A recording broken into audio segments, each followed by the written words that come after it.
উনি ভুক্তভোগী হওয়ার পরে আমাদের গেছে, আমি ওনাকে আবার কিনতে দিলাম, উনি সাথে সাথে আবার 50 টাকা রাখবেন। আপনার নাম কি? আপনি মিথ্যা কথা বললেন কেন? দোকানের লোক, এই দোকানের।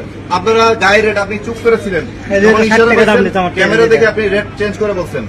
আপনার গায়ের মূল্যের চেয়ে বেশি টাকা রাখেন। দোকানকে চালাতে চান না চান না?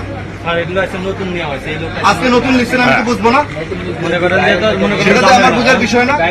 গায়ের রেট সে তো না দেনে বেছে না, তারা শিখাই করে দেন নাই। আপনার দোকানের না দোকানের না, তো দোকানের হইলে আপনি এখন তো দায় রাখতে পারেন না। সেই হাতের টাকাগুলো কার? তোমার ব্যক্তিগত না দোকানের টাকা? তো 5 টাকা করে বেশি বেচতেছে উনার কি গাড়ি কয়টা মাথা? মালিকের অনুমতি ছাড়া বিক্রি করতেছে? মালিক অনুমতি ছাড়া বিক্রি করতেছে? আপনি বাইরে আসুন, বাইরে আসুন। সে কি একা চাইলেই কোনো কিছু দাম চাইলে 15 টাকা বেচতে পারবে? তাহলে বছর 5 টাকা কম করে বেচে পারবে মালিকের অনুমতি ছাড়া?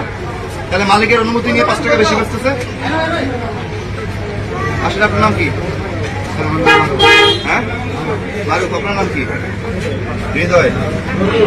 আপনার 5 টাকা করে বেশি বেচতেছেন কেন? গায়ের মূল্য হচ্ছে আপনি জানেন না মূল্য, সেটা আপনার অনুমতি ছাড়া 5 টাকা বেচতেছে না, যে চুপ করে 5 টাকা বেশি বেচ।